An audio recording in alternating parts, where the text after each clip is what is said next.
Have you ever felt blue or sad after a 5-star reading experience? Well, I did.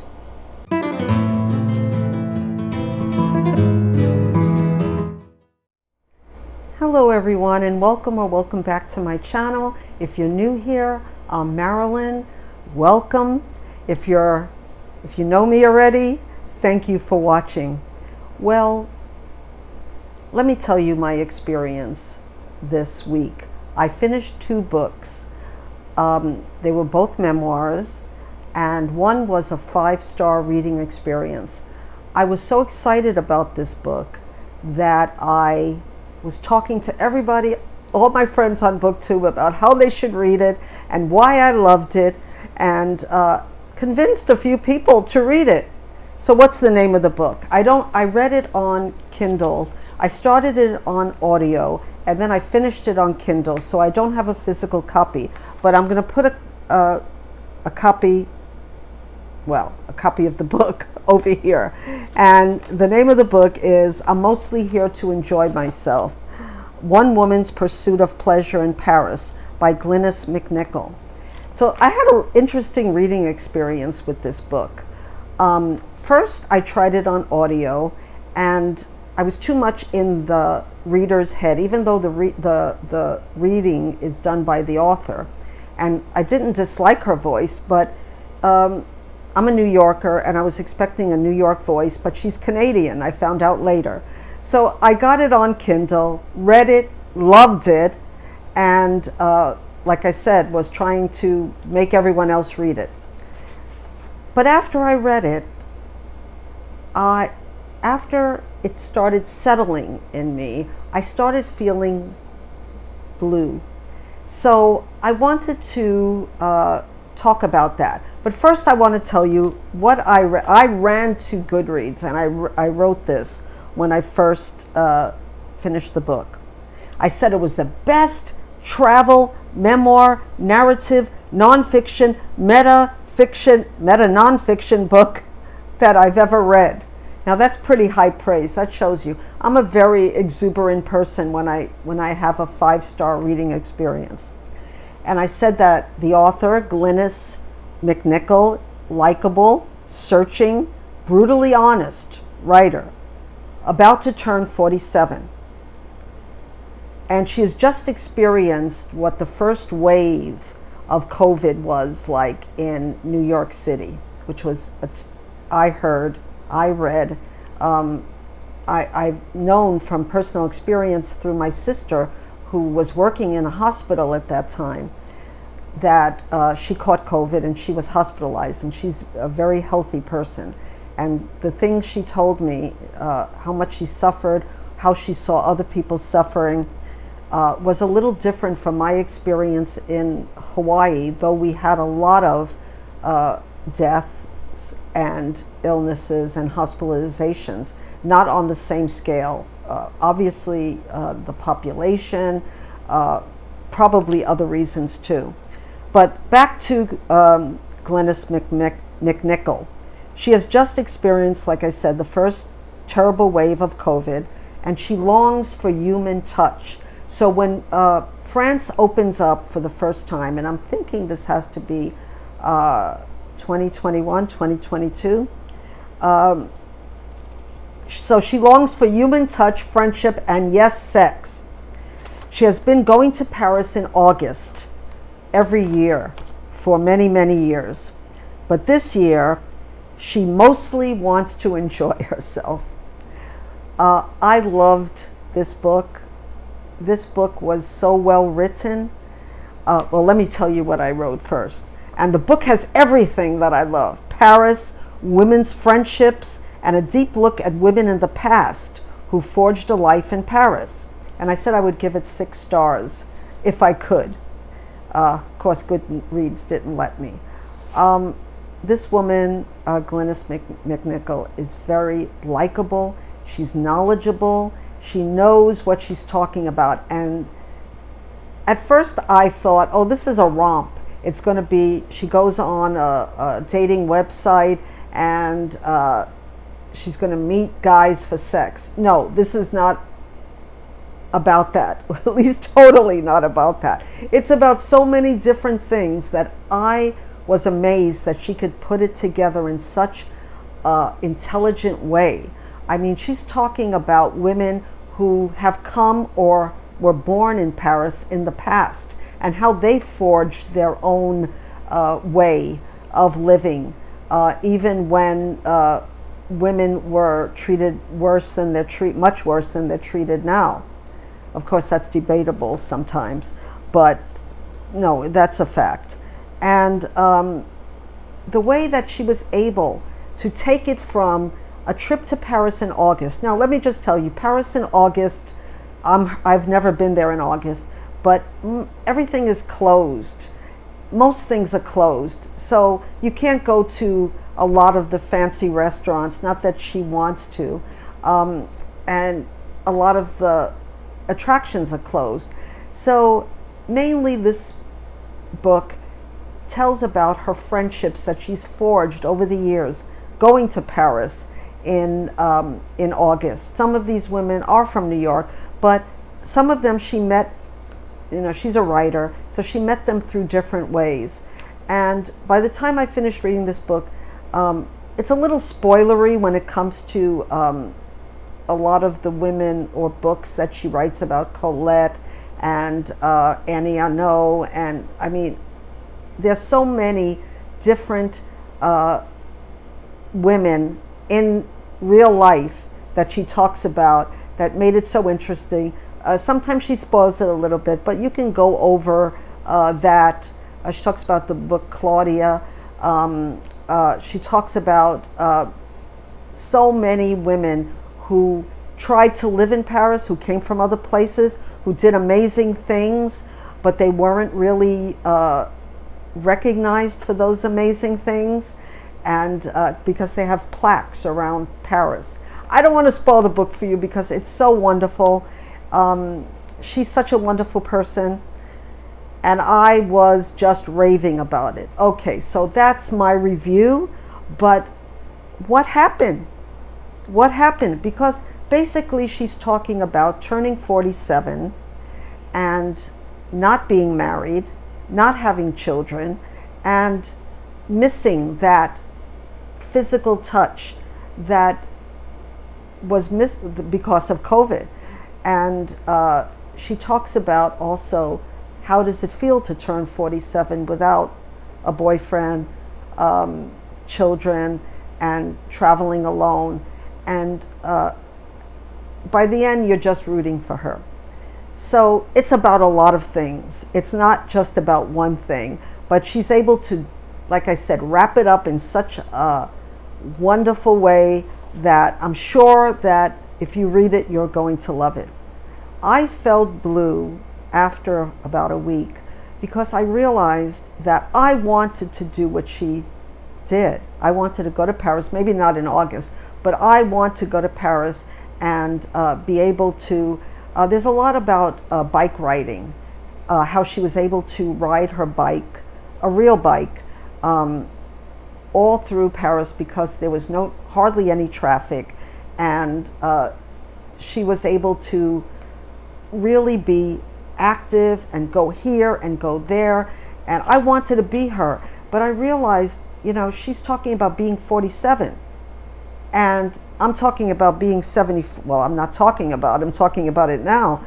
But if 74, first of all, I never learned how to ride a bike. My mother was very paranoid about anything.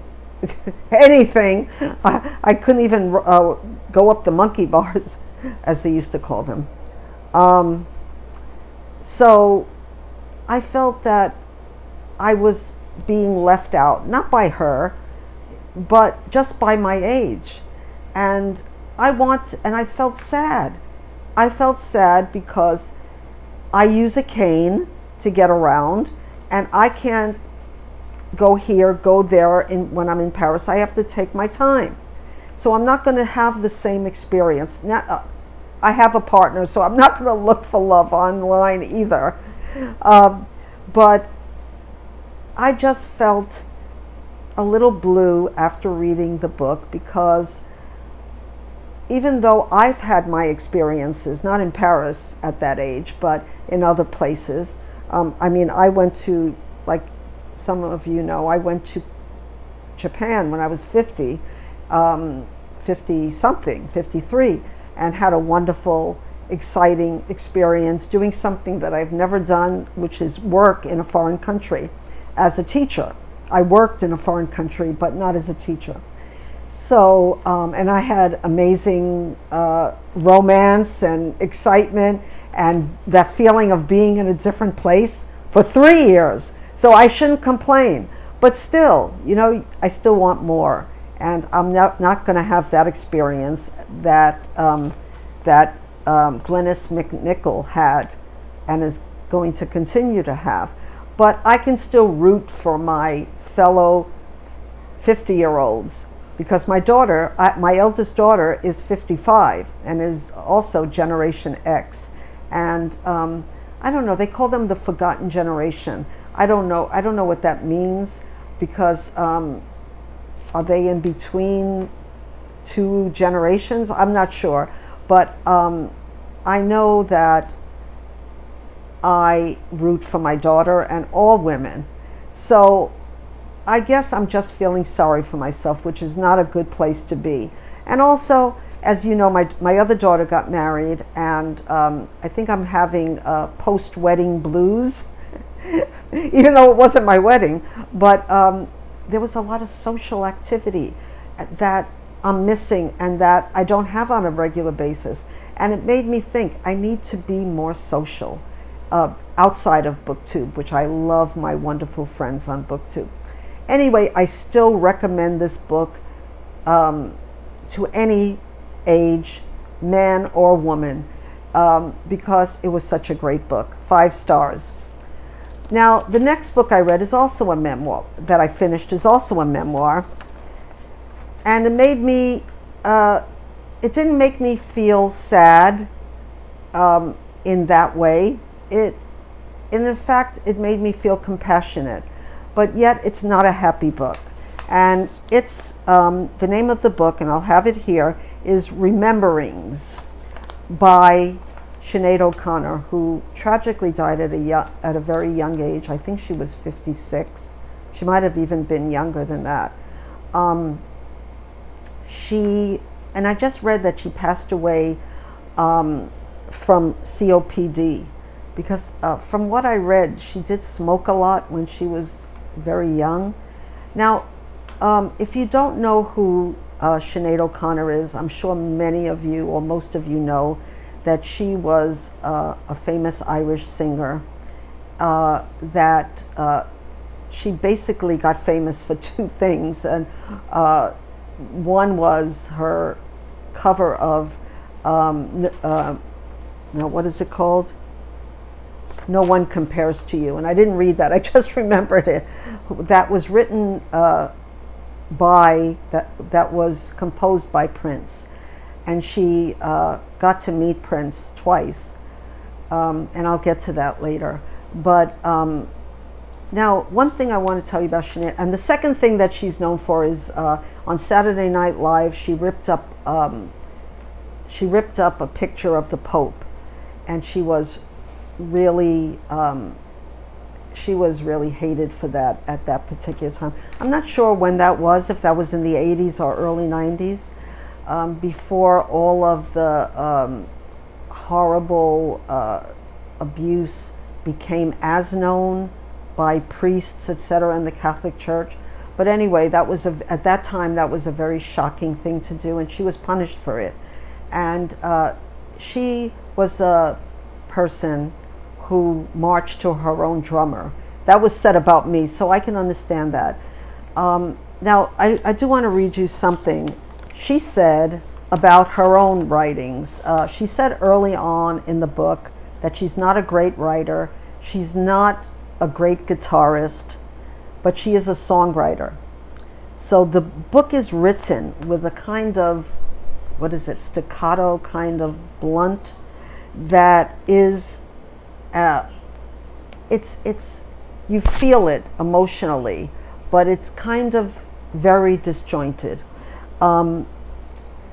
we go back to her, and she admits that that she has a mental illness. She had, and there's periods of time she can't remember. And because I'm an advocate for mentally ill people in general, men and women, I don't like to talk about too much, but my son has a severe mental illness, and I've tried to advocate for him for his whole life. So I know, and my mother was mentally ill, and it seems that Sinead O'Connor's mother was very mentally ill and very physically abusive. The parts that she's physically abusive is there's details, but yet no details. There's not a scene where we can really understand the woman. And I don't think that Sinead O'Connor understood her own mother exactly. And there's gaps in her memory that we can see throughout the book. But so the beginning of the book, which some people say is the best part, and I don't know if I forgot if I put the cover here. I'm gonna have to remembering my own. I have some problem remembering too, not about books, but about like things that happen short term. If any of you have that same issue, let me know. But anyway, the beginning of the book, it gets to a point where the father and mother are separated. The mother is very physically and mentally abusive, and there comes a point where the father comes to visit and the mother gets angry. This is not told very clearly, so we're sort of having to guess that she locks them in an outside closet of some kind, outside structure, and that's where her memory, she doesn't remember anything until she's sitting in a judge's chamber where her father is given custody. But she has a very, she's still attached to her mother, and she goes back to her, she eventually, I don't think it's even more than 2 years or less that she goes back to live with her mother. And we don't really get the sense, because O'Connor doesn't get the sense of why she's doing things the way she is. But we know that there is mental illness in the family. We know that she is mentally ill. She's eventually sent to a home for wayward girls, as they used to call them in Ireland, and she stays there for a long time. But then she mentions at the end of the book that there's going to be a gap where she doesn't remember anything.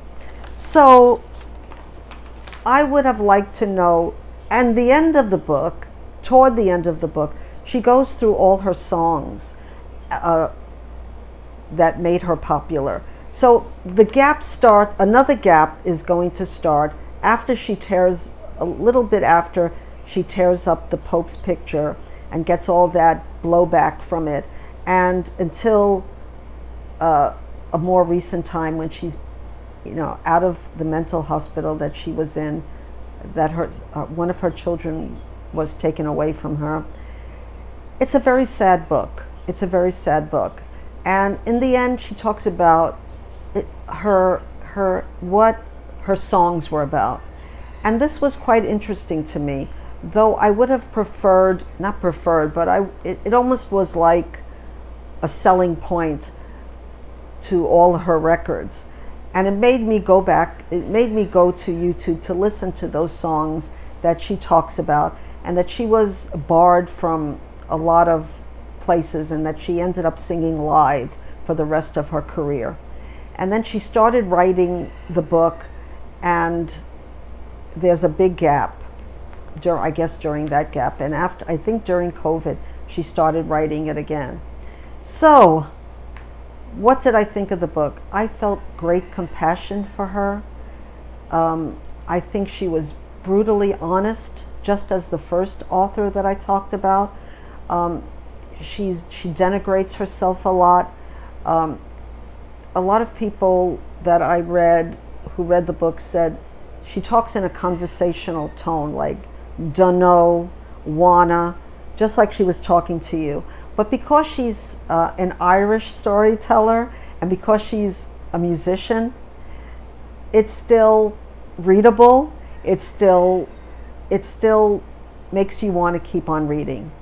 I don't even want to give it any stars. I mean, for some people, they might feel that it's not written well. Some people might feel that she tells you, I'm not going to tell you this. And some people don't like memoirs that say, I'm not going to say this. And she tells you enough about herself that you know. You kind of can guess the things she's not telling you. There is a part of the book where, I'm not going to spoil, that she has an encounter with Prince that might have happened in a different way, might have not happened. Something happened between her and Prince that I'm not going to spoil at all, but it reads pretty terrible on Prince's side, almost like a horror movie. So there's been some discussion online that this could not have happened. I don't know Prince. I did meet Prince once. And I was telling my friend Nathan that I actually met him, not meet him, not be introduced to him, but I lived in Minnesota, and he lived and had a studio in Chanhassen, Minnesota. It was called Paisley Park.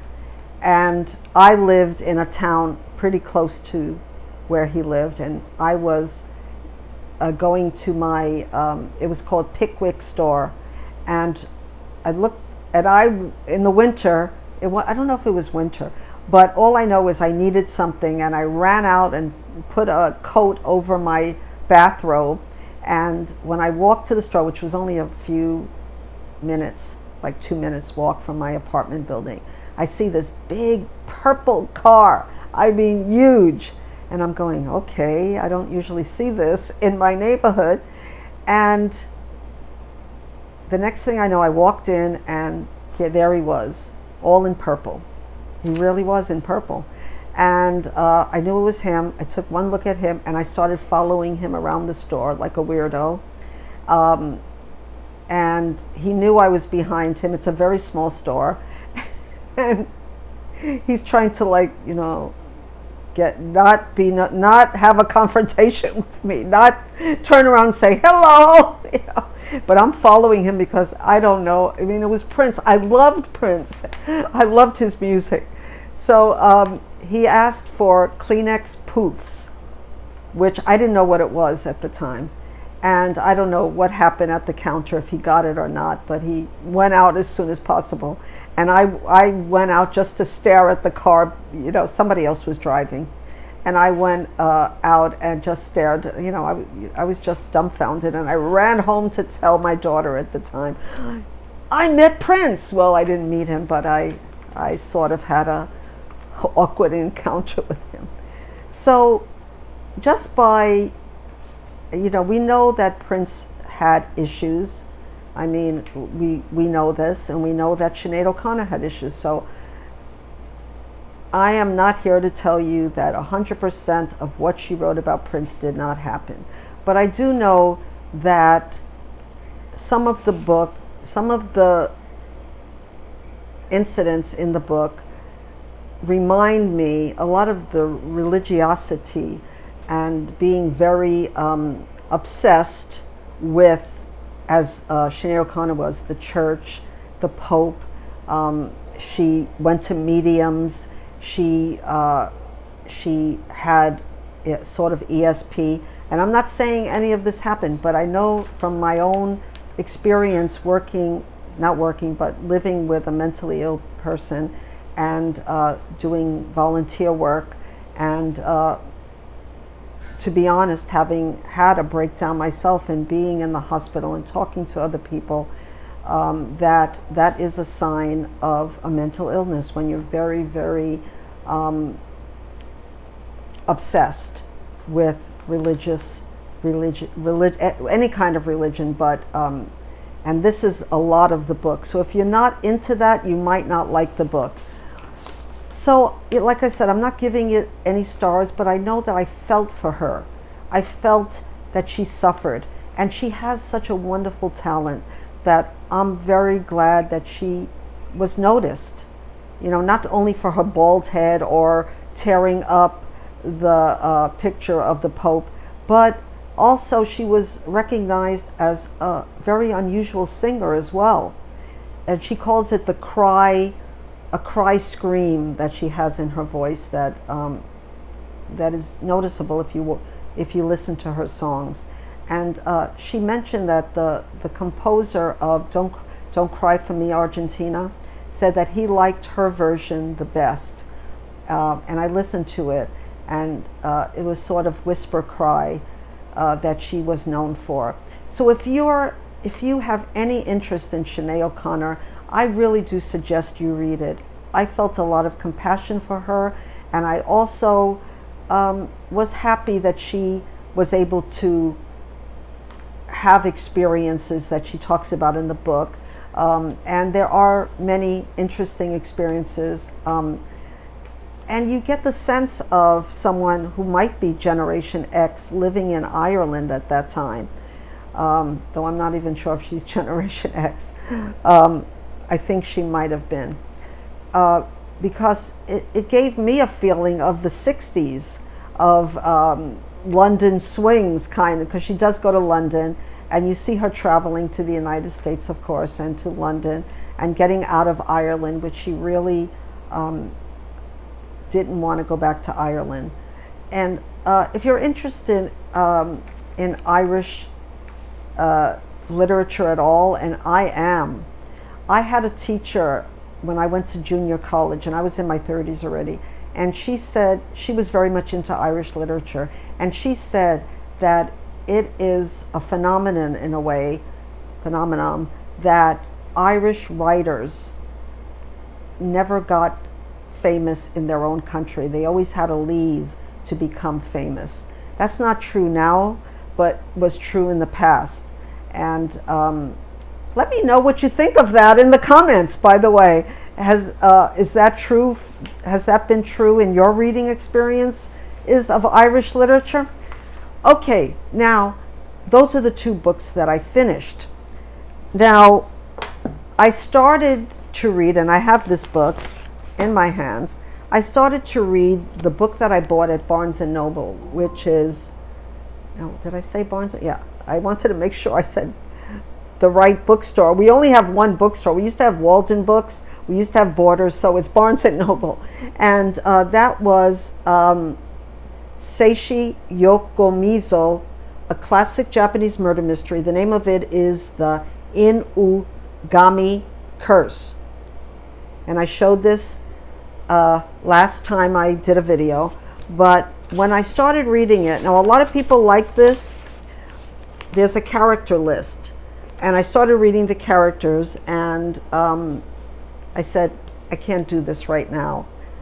I know it's going to be a good read, but I can't do this right now. I can't get into 1940s Japan and this translated book. But this was recommended by the bookseller at Barnes & Noble, and I bought it, and I spent, how much did I spend? I spent US $14.95 on it. So I definitely want to read it. I love translated Japanese fiction and other types of translated fiction. So I put this one down. So what am I going to read next? Am I going to read one book I'm going to read is a nonfiction that I ordered from my library, and it's the first book that Glynnis MacNicol wrote, and it's called No One Tells You This. I'll have a copy here, and I'll remember that I did that. So it sort of starts out when she's 40. And if the story doesn't end with marriage or a child, what then? So this question plagued Glynnis MacNicol on the eve of her 40th birthday. Despite a successful career as a writer and exciting life in New York City, Glynnis, who happens to be, by the way, a Canadian, was constantly reminded she had neither of the things she would expect of a woman her age, a partner or a baby. She knew she was supposed to feel bad about this. After all, single women and those without children are often seen as objects of pity, relegated to the sidelines, or indulgent, spoiled creatures who think only of themselves. So this is really a good book, I was told, for that generation of 40-something people, now 50. So it is a Generation X book. And I am looking forward to reading it. I already ordered it from my library. They didn't have the new one that I did read. But still, I'm thinking, all right, I think I read enough nonfiction in the last 2 months, and I wanted to read something different. But before I read something different, I took something off my shelves that I want to read and that I showed in the thumbnail. And this is a book that I got. It was originally $21. I got it for $4.99. I have no idea where. And it's the New York Times bestseller, Comfort Me with Apples.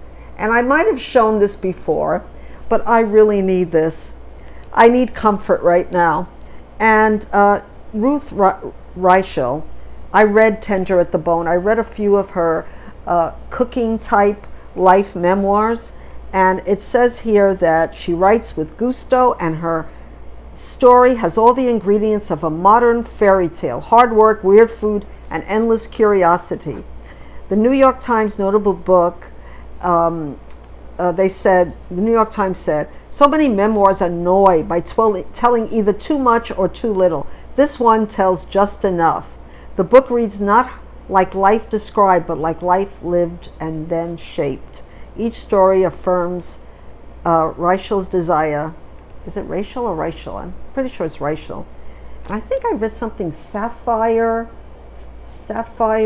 and something else. And I'll have that down below. It didn't come to my head, but I know it was Sapphire that I read that I really enjoyed. To go beyond the surface, even as she celebrates its unlikely depths.